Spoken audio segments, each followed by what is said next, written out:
this is where people are talking as on today green hydrogen. Then NTPC has come one step forward. Now nearly 1.87 lakh crores investment over a period of 7-8 years. And also Honorable PM has laid foundation and backward integration with green energy, that is solar, wind, pumped energy, everything. Here if you see, one is petrochemical, one is green energy downstream industries, green hydrogen.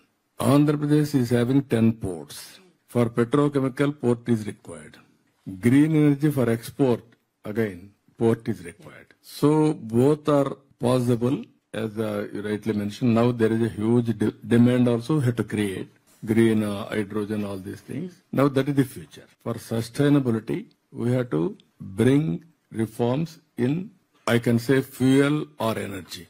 Earlier we are all talking, and also downstream industries, so many chemicals, and also other areas also. Now, as you rightly mentioned, now people are talking about green energy, then how to go for hydrogen, ammonia, all these things. If necessary, how to convert again power.